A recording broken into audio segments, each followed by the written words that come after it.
Hello friends, welcome to my channel. दोस्तों, आज के इस वीडियो में हम बात करने जा रहे हैं आपके एमपी पटवारी के लिए इंपॉर्टेंट सामान्य प्रबंधन के क्वेश्चन के बारे में। ये क्वेश्चन आपके एमपी पटवारी एग्जाम के लिए काफ़ी ज़्यादा इंपॉर्टेंट है। अगर आप सामान्य प्रबंधन को अच्छे से प्रिपेयर कर रहे हैं, अच्छे से इसकी तैयारी कर रहे हैं, तो आज की यह क्वेश्चन आपको जरूर अटैम्प्ट करने चाहिए, क्योंकि ये वो क्वेश्चन है जो प्रीवियस ईयर में आपके एमपी पीवी के द्वारा अलग अलग एग्जाम में पूछे गए हैं।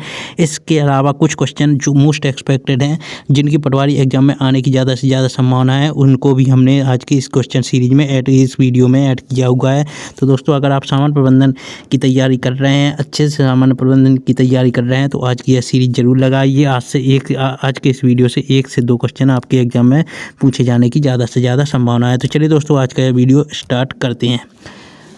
तो दोस्तों, यहाँ पर पहला क्वेश्चन है आपका, यहाँ पर जब व्यापार का मालिक अपने निजी प्रयोग के लिए व्यापार से धन निकालता है तो इसे क्या कहते हैं? तो ध्यान रखना है, इसे कहते हैं आहरण। यह आपको ध्यान रखना है। अगला क्वेश्चन है, कितनी समय अवधि के अंदर होने वाले लेन देन के लिए वित्तीय खाते तैयार किए जाते हैं? तो 12 महीने की समय अवधि के अंदर होने वाले लेन देन के लिए वित्तीय खाते तैयार किए जाते हैं। यह आपको ध्यान रखना है। अगला क्वेश्चन है, संगठन में प्राधिकरण के 3 प्रमुख प्रकार कौन से हैं? तो ध्यान रखना है, संगठन में प्राधिकरण के 3 प्रमुख प्रकार पूछे गए हैं। संगठन में प्राधिकरण के 3 प्रमुख प्रकार हैं, लाइन, स्टाफ और प्रकार्यात्मक। यह आपको ध्यान रखना है। अगला क्वेश्चन है, व्यवसाय की कुल चालू परिसंपत्ति में निवेशित पूंजी को किस रूप में जाना जाता है? तो व्यवसाय की कुल चालू परिसंपत्ति में निवेशित पूंजी को सकल कार्यशील पूंजी के रूप में जाना जाता है। यह आपको ध्यान रखना है। एक संगठन अपने कुछ विशेष लक्ष्य को पूरा करने और उपलब्ध संसाधनों का उपयोग करते हुए उन लक्ष्यों को पूरा करने के लिए कुछ चुनिंदा फैसलों को अपनाता है। इसे क्या कहा जाता है? तो ध्यान रखना है, इसको रणनीति कहा जाता है। यह आपको ध्यान रखना है। Cash inventory and prepaid expense किसके उदाहरण हैं? तो कैश इन्वेंट्री और प्रीपेड एक्सपेंसेस आपके चालू परिसंपत्ति के उदाहरण हैं। यह आपको ध्यान रखना है।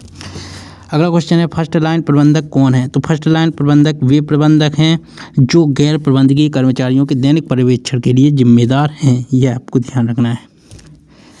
अगला क्वेश्चन है आपका, यहाँ पर दूसरों के साथ और उनके माध्यम से चीज़ों को प्राप्त करने की कला क्या कहलाती है? तो दूसरों के साथ और उनके माध्यम से चीज़ों को प्राप्त करने की कला प्रबंधन कहलाती है। अगला क्वेश्चन है, सकल लाभ का आकलन किस सूत्र द्वारा किया जाता है? तो सकल लाभ का आकलन विक्रय माइनस बेची गई सामग्रियों की लागत से किया जाता है। मतलब यहाँ पर सीधा आपको ध्यान रखना है, सकल लाभ का आपका फॉर्मूला क्या होता है? सकल लाभ बराबर आपका होता है विक्रय माइनस बेची गई सामग्रियों की लागत।